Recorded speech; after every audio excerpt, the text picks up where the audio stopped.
So thank you all for coming. Thank you to everyone who didn't come and kept it this perfect size. So I'm going to talk to you about running a successful Puppet user group. You already know that. I'm going to start by kind of going over an an overview of the Puppet user group program. I'm going to move on to what resources are currently available to Puppet user groups.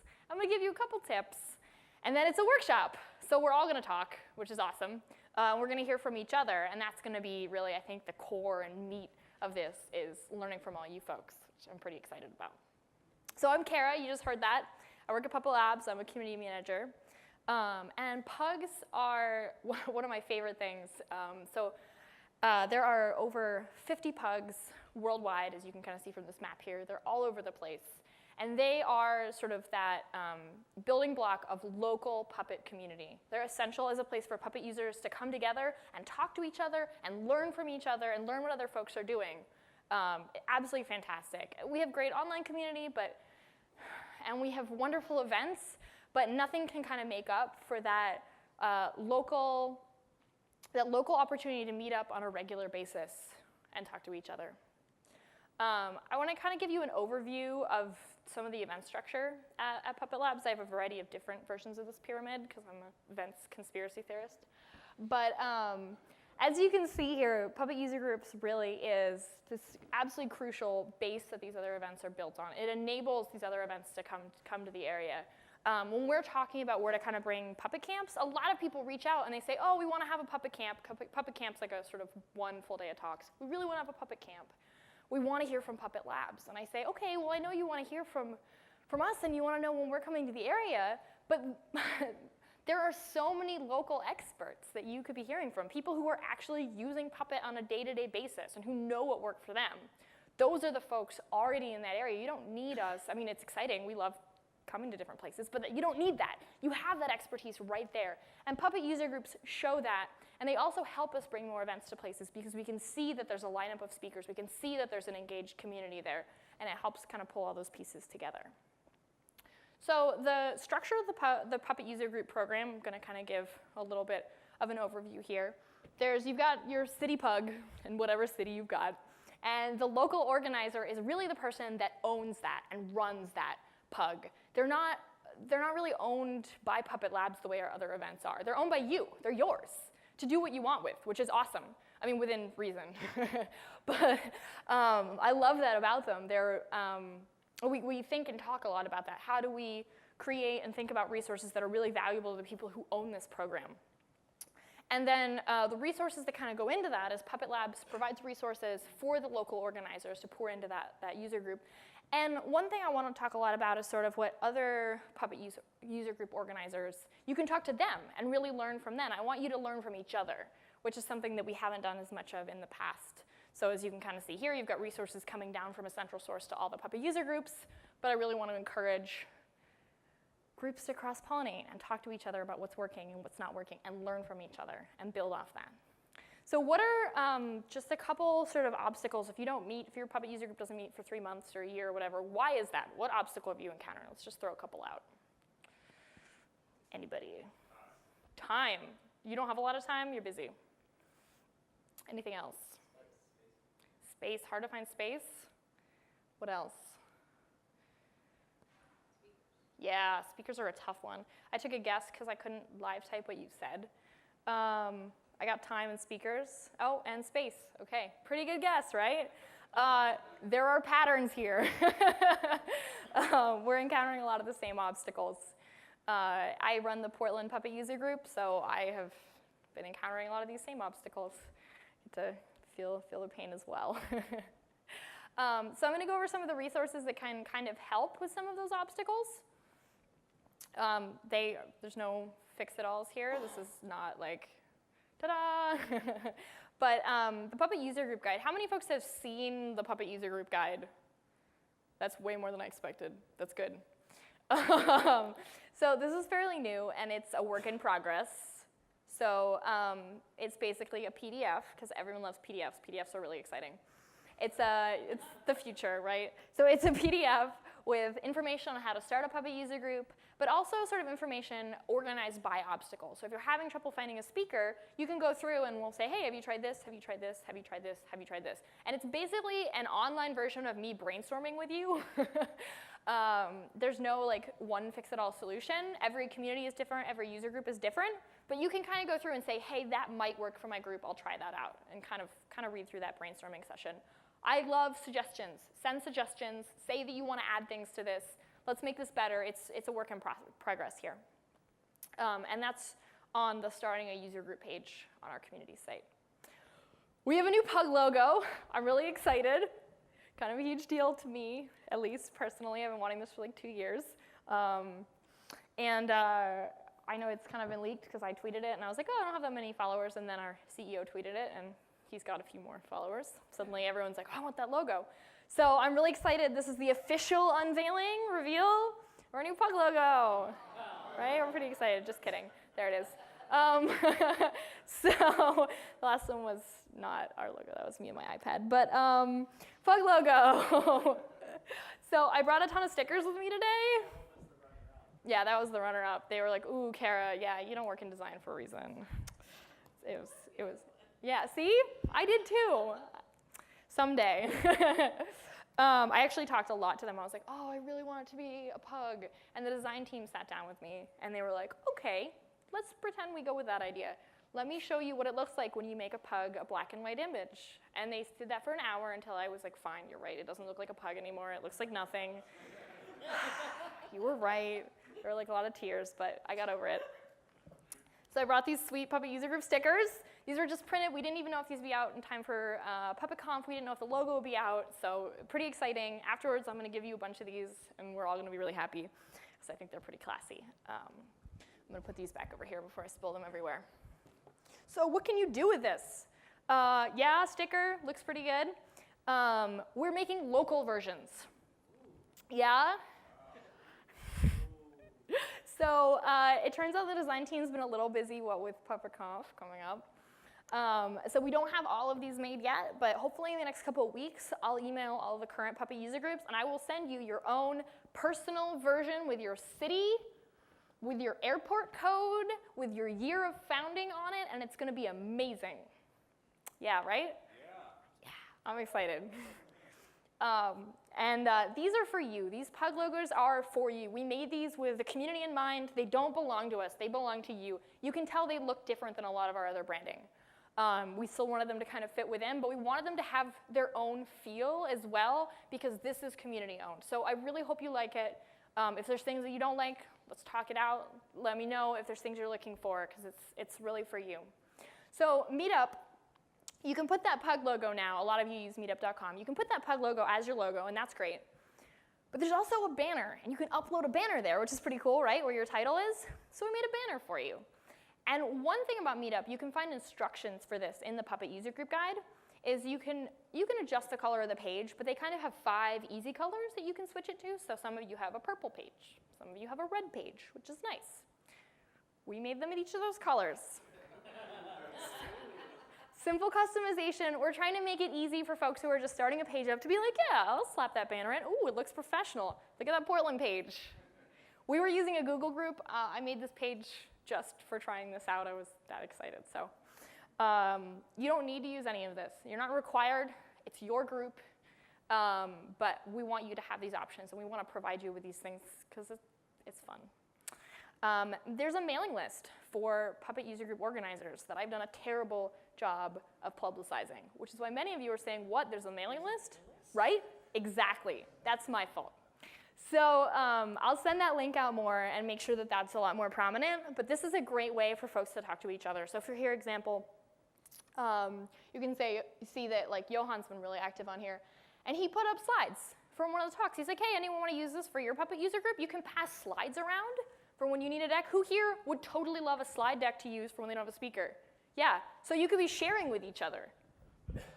Yeah. Will you also publish possibly a template that we could use or give us Google slides with our color and our That's amazing. I love that. Remind me of that later, Aaron. I like that. I don't want to forget that. Okay, Google slide template. I know these are the little things, but often these little things mean that it's easier steps for you, you know? Let's get fun stuff in there. I really like that. So what's next? Maybe slides. Now that we have this logo, we can start producing Puppet User Group swag, which is always exciting. I get a lot of questions, oh, can we get more t-shirts, et cetera, et cetera. So what I'm kind of working on, we'll have out pretty soon, is basically reward tiers. So you can see when and how you can get new swag. It's not random. I'm not just sitting at my desk saying, oh yeah, you've been pretty nice this month. Yeah, you can have some. Like, that's not how it happens. So it'll have clear goals. You know, you met X number of times, or you know, you had X number of members kind of this month. There'll be different ways to reach those goals, and you can see that, and it's clear, and you can get swag. So hopefully that'll work well. And if it doesn't work well, we'll tweak it. I'm going to include printable signs. A lot of folks meet in universities. Increasingly, more folks meet in libraries and stuff like that. So it's just like Puppet User Group and an arrow, and you can print it out and tape it to stuff. I know handwritten signs are exciting. I don't want to replace that forever. Sort of, yeah, Trevor. Yeah, can we get SVG versions of some of this stuff? Ooh. So you can tweak them and turn around the arrows. Nice. Let's talk about that after, because I talked to the design team a lot about what format would be best for a tweakable thing, and we kind of struggled with that. Perfect. I like that. And in terms of folks talking to each other, I think one thing to consider, I know this is kind of bounded by time zones, is maybe doing a video hangout once in a while, maybe once a quarter, and have folks talk through what they've been experiencing and kind of how that's been working. Yeah, Aaron. We had talked initially possibly doing a quarterly presence either from you or someone else at Puppet in our user group. Yes, I remember that. That possibility. Yeah, that's a really good point to consider making that part of that program. That's tougher to scale. You can see my scaling face of fear right here. But that's a very good point. Sort of that ability to have someone call in from Puppet Labs once in a while and give that remote talk to folks, I think would be really valuable, especially for areas that we just don't get to, that we're not going to necessarily have a Puppet user group. I like that a lot. So think of other things you kind of want to add to this list, and let's talk about them and kind of get that conversation going. So I'm going to run through a couple tips really quickly. I have a 50-minute talk on user groups, and I can't give it here because then I wouldn't hear from all of you. So forgive the brevity. I don't want to make it seem like I'm like, oh, it's easy. Here's a couple tips. Like, no, these are just tiny things because I wanted to put something in here. Get a CoOrganizer. Many of you have CoOrganizers, but for those of you that don't, even if you don't feel like you need one now, you totally will appreciate it. You will go on vacation. You will get a lucrative job in another country. I don't know. It'll be exciting. Your life will change. Have someone else already there that you can rely on, so you can be off for the month. Maybe you only want to plan one meeting a month. If you have another person planning meetings with you, or sorry, one meeting every other month, they can plan the other month. Something like that. So, you know, as you have those local organizers, find other folks to organize with you. Have that support network. Do it for yourselves. Make your lives better and easier. Self-care, right? Regular meeting cadence. This has really turned out to be essential. This is an example from the Denver Puppet user group, and they've automated it sort of on their Meetup page, so it repeats automation, Meetup. But this has proven really important, even if it's not monthly.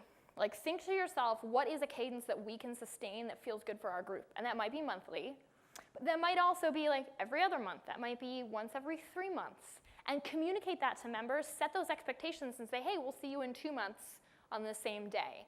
And then when they feel that cadence, then they know when to come back. They expect when to come back, and it feels regular to them. So I would recommend thinking about that and kind of setting that expectation and that cadence for yourself and your members. Finding speakers is one of the toughest aspects of a Puppet user group. Just in user groups in general, it's hard. So I encourage you to think about how to grow speakers from within your group. One thing that we try to do is at the end of, like in Portland, at the end of the meeting, I'll be like, anyone want to speak next month? No one puts their hand up. What do you want to hear about next month? Let's get some topics. And we'll get a couple topics and another topic, and we kind of write them up on the whiteboard. And then I go down. I'm like, okay, you want to hear about R10K? Does anyone here know about R10K? You hear like a hand goes up? Yeah. And I'm like, oh, could you talk about that next month? Yeah? Draw them in. It's a bait and switch. So yeah, tricking people into speaking is essential. The other one I do is, you know, if I talk to people, I'm like, hey, would you talk to the next Pug? They say, oh, I don't know anything. I don't know what I would talk about. But if you go up to someone and you say, hey, what are you working on right now? They'll tell me what they're doing with Puppet for 20 minutes. And 20 minutes later, I'm like, this could have been a talk with other people. this like 20-minute excited, this is what I'm doing. So kind of find out what people are passionate about and what they're doing and get them up on stage doing that. Even if it's 10 minutes, 20 minutes, make that safe space. Grow those speakers.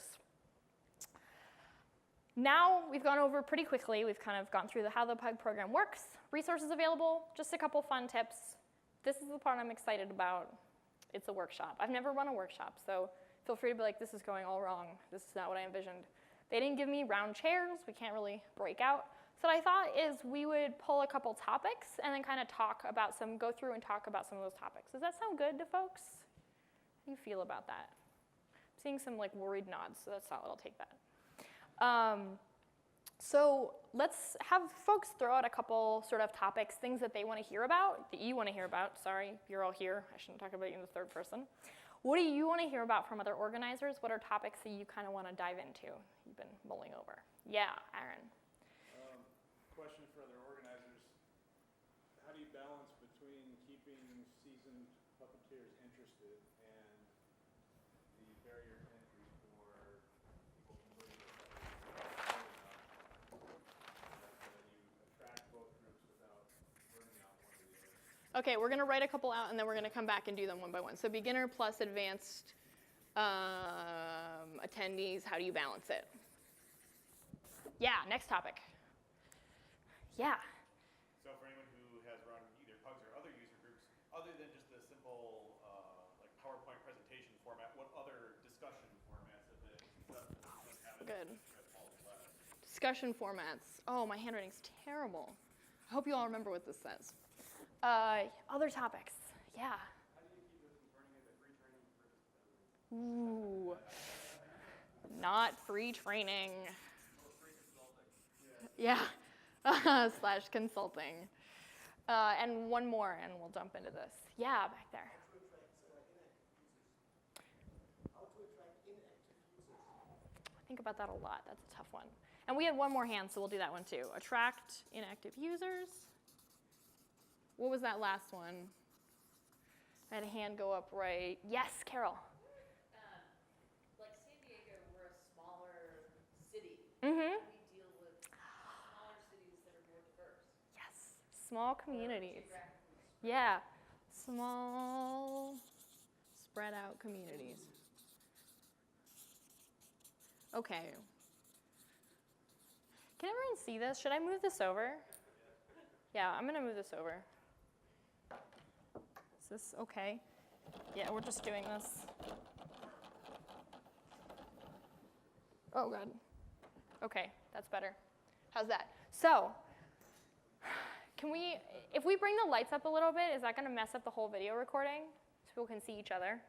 Cool, let's bring the lights up a little bit. Can we turn my mic? Oh, I guess that won't help because you'll need it for the recording. I was gonna say we could turn my microphone down a little bit. So let's talk about beginner and advanced attendees. How do you keep people engaged across different sort of levels where they're at with Puppet? Yeah. Well, we tried to do like one beginner topic, one kind of intermediate, kind of more advanced topic, so that Per meetup? per meetup, and you know that you don't have to make it an entire 1 hour topic. You can say 2 30-minute topics and then open discussion, all that type of stuff. And so that's what we've kind of been toying around with, is something a little more geared to the new people, and then something that's a little more advanced that give the new people a kind of an idea of what possibilities are out there once they get past the new stage. And that's worked fairly well for you. Well, we're a pretty new Pugs, so we're still kind of kicking it around, but so far so good. Other suggestions for dealing with that? Martin, and then we'll go to Trevor. We decided to do some polls on a irregular basis, asking the members what is it that is of interest. So I offer them a few lists of stuff that I put directly on them, and I let them, of course, add some comments to the poll for what is it that is missing, what is it that they would like to have. And depending on the number of feedback we receive, so here in Berlin, in Germany, we approximately get 20% of the users answering those polls, and these are mostly the advanced people. So that is the reason why I also mentioned the silent inactive stuff. Yeah. But we also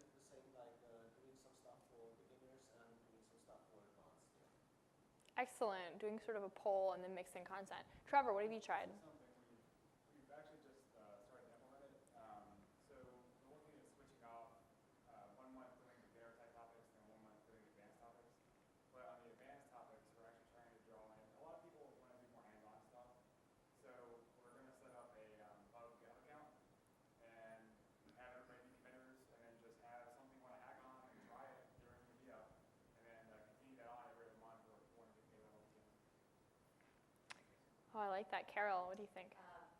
We don't have a Puppet user group where we are, but Yeah. ladies and Python, San Diego Python, we've done now for over a year some of what you were mentioning. We have the GitHub account to balance the new and the experienced developers. We do lightning talks at some of our meetings. We've got a curated list of ideas for lightning talks that people can do from a variety of different levels.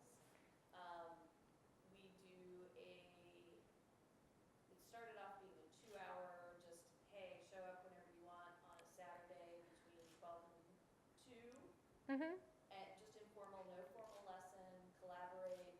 We've now got regularly 30 people coming every Saturday, doing everything from data science to, but out of that has come more workshops Mm-hmm. that, 2-hour workshops, all day long workshops on advanced topics as well as beginner topics. So it's sort of like that music, play with people better than you, and it kind of pulls you up. So, but it's very unstructured. I mean, it sounds like it might be structured. It's actually pretty much like, okay, you can do this, it's not great, Interesting. I like that. I like that a lot. One thing I talked to one Pug that was having a lot of difficulty because there were more advanced users running it, and they felt that every month they were like, yeah, we're talking about Puppet, we're so excited. And then all of these total beginners would show up and be like, oh, I can't wait to learn about Puppet, will you tell me everything? And they would be like, okay, and they'd tell them everything. And it happened over and over. And they were like, we never get to talk about what we want to talk about. And they got frustrated. And so one thing we've been trying out is, like some few folks have said here, alternating meetings, saying, hey, this is a beginner meeting. It helps bring out beginners, as Martin was kind of asking about, promoting that and bringing out beginners, saying this is a friendly, safe space for you to come out and learn about Puppet. And then being clear sometimes if you need to about meetings and say, hey, this is intermediate to advanced. Beginners are welcome, but if you want really help getting started and learning about Puppet in that way, we won't be providing that at this meeting. Come to the meeting in 2 months, because we have a regular cadence and we know when it's going to happen, yeah? Come to that meeting and you can learn there. And that's helped to kind of sort people out. What I find is when I tell people no, I always give them an alternative. And that helps people, they don't hear no anymore, they hear yes. When you send them somewhere else, you're not saying no, you're saying yes, which is pretty cool. So let's talk a little bit about different discussion formats. So let's say that you've got a Puppet user group planned and you had a speaker, but the speaker fell through. That sucks. So you're like, that's fine, we'll do a discussion. We'll just have people talk amongst each other. What are some kind of formats to do that? What are different ways that have worked for folks? Martin. It depends on how other people that are around. When you have very extrovert people who will not stop talking once they start talking, then I would like to always prefer the fishbowl. The fishbowl is you have 3 seats in the middle and all the other people are sitting around. One seat always has to be free, and if so 2 people start a discussion, so I prefer throwing something on their heads, should devs get access to production system? And this immediately leads, because we have developers and ops guys, immediately leads to almost fighting. But it's only 2 people that will fight, because these are the 2 people that are allowed to speak. The rest around, they are not allowed to interrupt them or to even add a comment to something. When they want to say something, they have to enter the free seat, and one of the 2 has to rise up. And since this is a group-driven stuff, people will take care that one rises. But this is only possible when you have really extrovert people. When you have introvert people, they will be afraid of entering the center of the fishbowl. So then it's of course better to do it just in a roundtable session. That's fascinating. I love that. Fishbowl. We had that already twice, and the first time I did it as a fishbowl, but it was not possible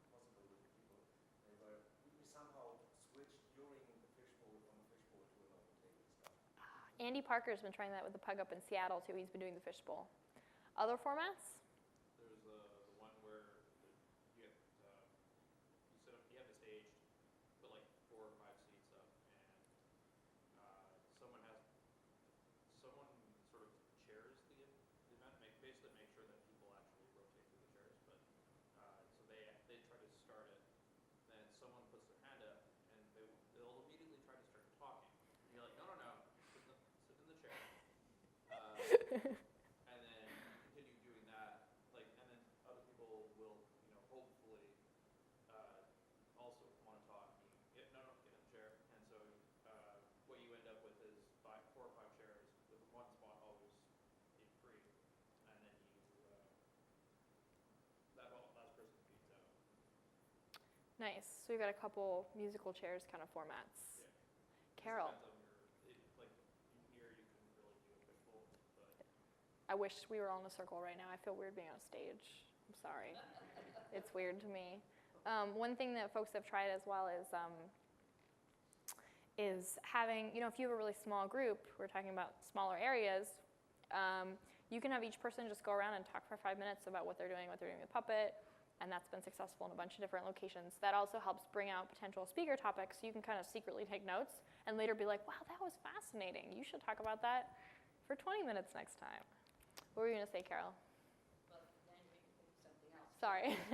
One of the things that we haven't done, but the JavaScript group has done, is kind of like a mini unconference. Like they had a speaker cancellation, and they're a fairly big group, so they just took like maybe 6 topics from the audience, and then 3 voted, and 3 kind of rose to the top, and then people just kind of gravitated to different corners of the room, and maybe 1 or 2 people listened, but it was like very informal. Like, somebody was talking about Ember, somebody was talking about Angular, whatever. And then the other thing with small groups, what I have noticed, because PyLadies was pretty new when I took it over, and you always think, okay, we're going to have a ton of people. It's okay if there's like 3 people there, because sometimes it takes a while. And what we noticed on the San Diego Python group, which was bigger, once we started designating people to welcome people that came into the meetup group, just like, hey, how you doing? We're going to do this for so long. If you have any questions, like, just, tap one of us or whatever. And encourage like people to learn, whether they're learning advanced stuff or learning beginner stuff. Like everybody's a beginner at something. Mm-hmm.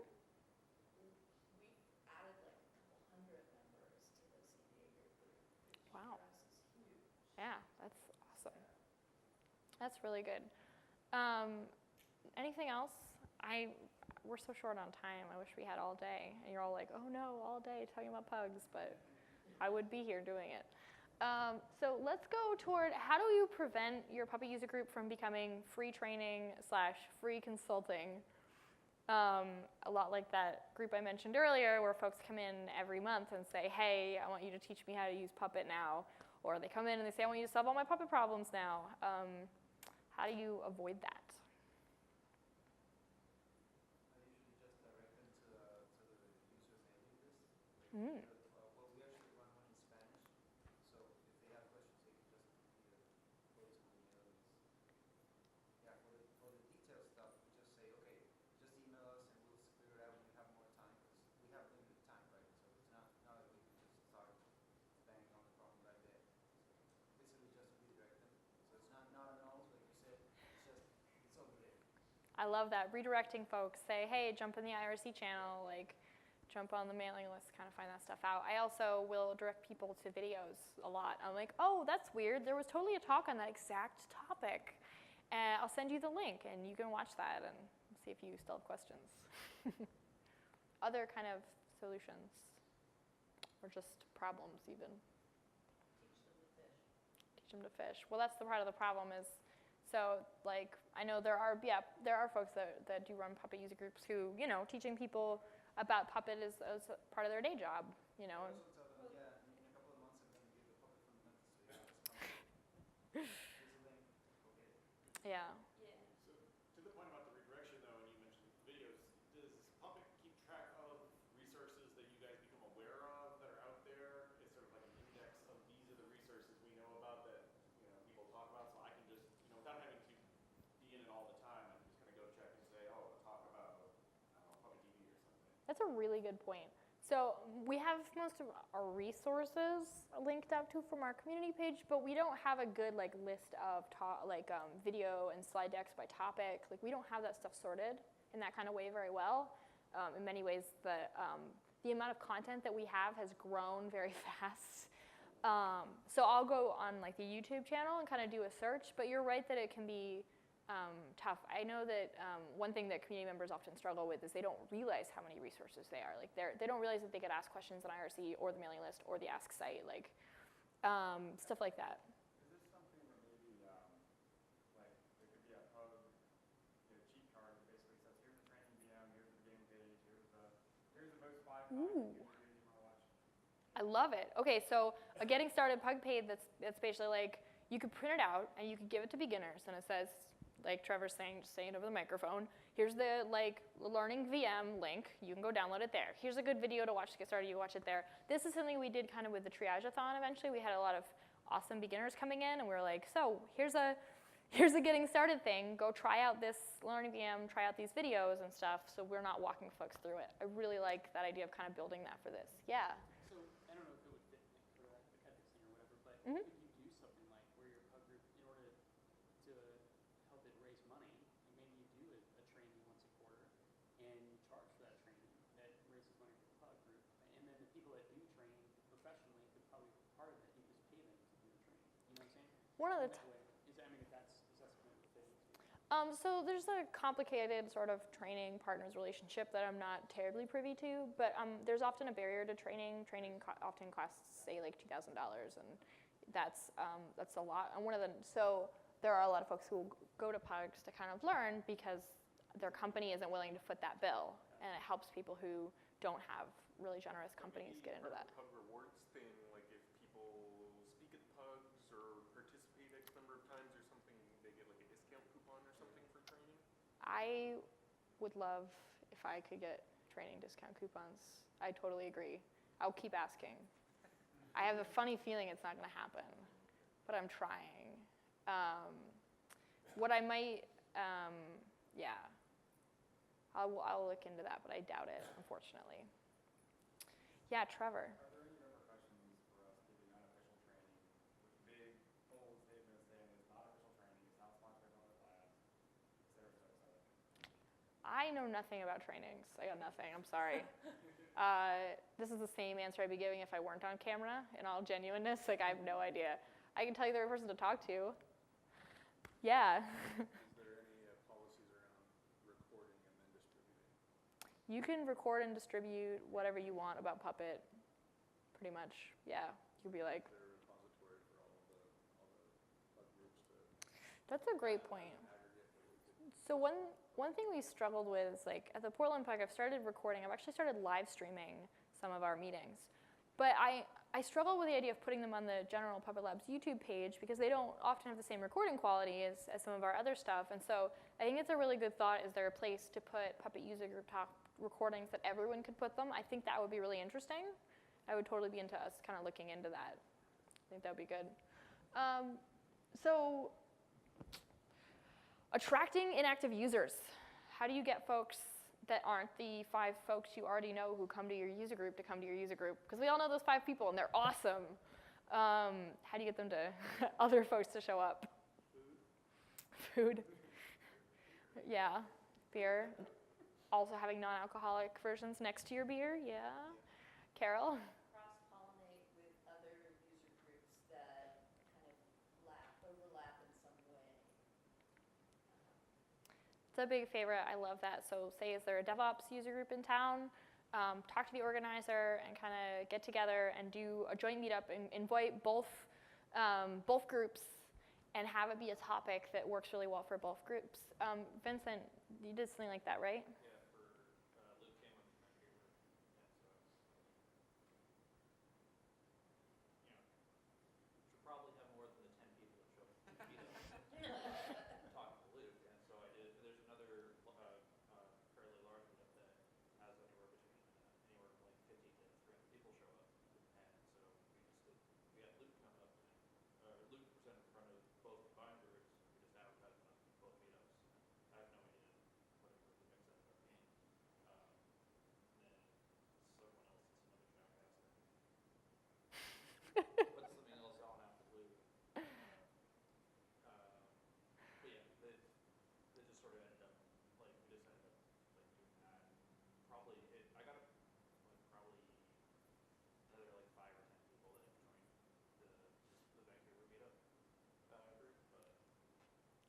You had what, like 100 people at that meetup?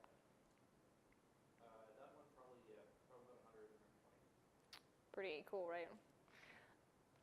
Other sort of strategies, bringing folks in. One thing that we tried recently was having a Puppet user group meeting in conjunction with an event. So DevOps Days Toronto was about to happen. We did a Puppet user group the night before. We knew that people would be in town, so that doesn't always help with local folks, but it helps spread the word around. And if you could get, like, say DevOps Days to kind of also spread that around, you get more people coming in. One caveat to that is I watch registration to attendance rates really closely a lot because it helps me plan my life. If you ever want to talk about that, let's talk about it. But it was interesting seeing that had the lowest attendance to registration event. So it was a pretty large meetup. It was good. There were like 50 or 60 people there. But it was interesting to see that with that many people coming from out of town, to remember that you're probably going to have a lot less attendees than you will usually. Yeah. Was that on a Friday? Like, was the DevOps Day was on the weekend? DevOps Day started on a Friday and the Pug was on a Thursday night. Okay. Yeah, because one of the things that the Polygon group figured out is don't do it on Wednesday and don't do it on Friday. No Wednesdays and Fridays. Don't do it on Monday, don't do it on Friday. And it's basically it's like Tuesday or Thursday that you get away with doing the large meetup. Like a complaints either way. Yeah. Yeah. Someone's gonna complain. Yeah, so- Well, but it was like no one would show up. Like, Oh, wow. Huh, Monday or Friday. Friday night with like that age group and you're not happening. We've seen a lot of localization too around patterns like that, what time the Pug starts, what day of the week it is. A lot of it seems to have to do with if folks have to drive a certain amount of time or if they don't. And those kinds of patterns actually really heavily inform what days or times people show up, which is why Pugs often start at very different times, which has been fascinating to learn because I don't know, that's totally new to me. I think I covered the things that I would think about for attracting new speakers. I'm almost out of time. Okay, so let's say we have a small community, smaller city or town, or it's really spread out. There's just not a lot of people in one easy to access place.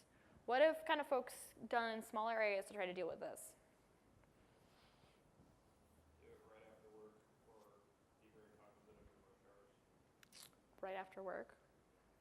We've had one area where people did like a video hangout because it was a spread out area, like a larger geography without one large city, lots of smaller towns, and they did like a video hangout and called someone into that.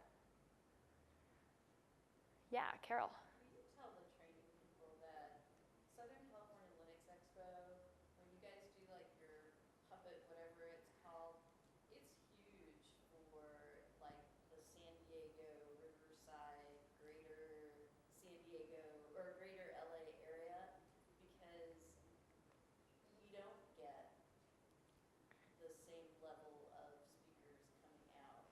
Interesting. And there's enough fluidity between LA, but I'm not going to drive 2 hours plus traffic to Pasadena on a Wednesday night unless it's something I really want to hear. So, but and the flip side of that is it's cost effective for people that are transitioning or people who are starting out. Mm-hmm. A lot of people can't spend $2,000 for a class. Yeah. They're getting started. That's a really good point. Another thing that with smaller areas actually we found is just being okay with a small group. Saying, yeah, there's 5 of us and it's awesome because we really get to know each other. We get to know what we're doing with Puppet. We actually can work pretty closely to learn about this, and this is positive and it's not a bad thing. I've seen regular 8-person Pugs that are some of the most positive, excited Pugs out there. There's nothing bad about that. And then I've also seen groups that will try to get like near a local university or something and say, hey, we're a smaller group. How do we meet in a space like this where we can draw more people in who work at this university, who work in sort of this part of town, and get involved? And they can be more involved in some things like that. I've talked to people who will help with like class curriculums and stuff. Because they're a smaller group, they can kind of get hands-on. So the clock says 0:00. Does anyone know what time it is in real life? 5:52? Okay. So does anyone have any like burning end thing where they're like, oh, I have this thing I really want us to talk about and I want advice on before I leave.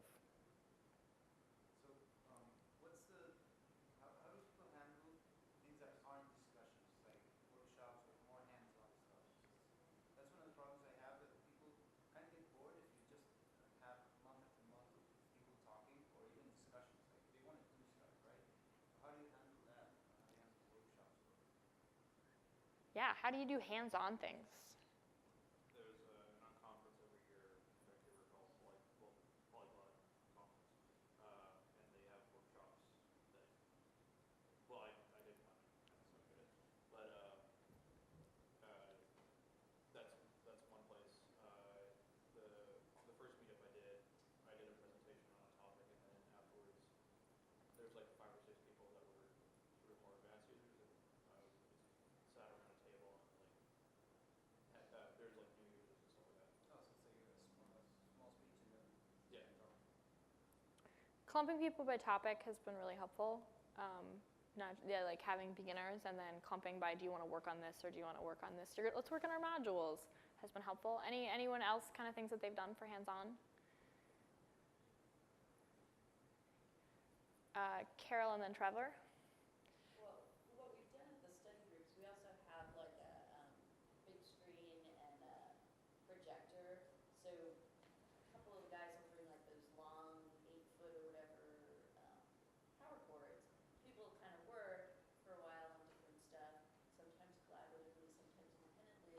And then we just ask people, hey, if you want to share for a couple minutes, you know, and only allocate like 15 minutes to it. So it's like no effort to plan, but actually something usually comes out of it. Nice. We should totally have a share a module day. I've never thought about doing that for a Puppet user group, but that made me think. I was like, everyone shares a module they're really enjoying. Trevor, yeah. I have no idea if it's going to work. We're going to try it.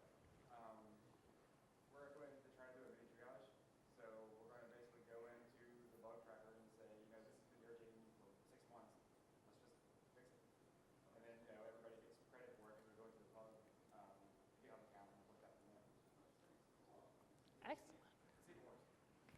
So thank you so much, everyone, for coming. I feel like we only had an hour, and I hope that this was helpful, even though it felt so brief, like we scratched the surface, but I think there was a lot of really great stuff. You're all fantastic, and I can say that authoritatively since I know most of you. I can just expand it out. It's not often you get to talk to a crowd where you're like, yeah, I know everyone here is awesome. So it's really exciting. Usually I assume everyone here is awesome, but it's a fact here. The folks who make local Puppet community happen are Puppet user group organizers. What you're doing is huge, and you don't see a lot of the effects that it has. I mean, you do see some effects, but there are so many effects that you'll never see. There's so many times where you'll introduce someone to a module, to a concept, to something that they're working on, and that will solve their problems, that will make their life better, that will get them a job, that will have these huge impacts that you never see. So a quick shout out and thank you from all those people out there who may never have the chance to come back and say, hey, this has made a huge difference, but it really does, and I get to hear so many of those stories and those differences, and it's really exciting to, you know, I'll go somewhere for a Puppet camp, and I come back a year later, and people are like, oh, I learned so much. In the meantime, are you raising your hand, Trevor? One last thing. Next year, can we have a Pug dinner? A Pug dinner? I love that. We're going to talk and hang out and get drunk. Why aren't we eating right now? I've made mistakes. Yeah, let's have a Pug dinner next year. Well, I was about to say that, but I wasn't going to say it quite yet because I'm still closing, and everyone's going to get up and run out and be like, food, yes, done, goodbye, Kara. Please come talk to me. I want to help you. I don't scale, and I know I haven't been as accessible, as easy to reach as I used to be, which is why I'm trying to build more resources that really help with stuff like this, because I'm still one human. I know you're one human. Never feel badly for having a lapse in your Pug. Don't feel badly if you haven't met for a year. I don't judge you. I still care about you just as much. You're awesome. Reach out to me. Let me help you. Go start Pugs. Have an awesome time at the party. Come find me at the party, and let's talk about Pugs. Thank you, everyone.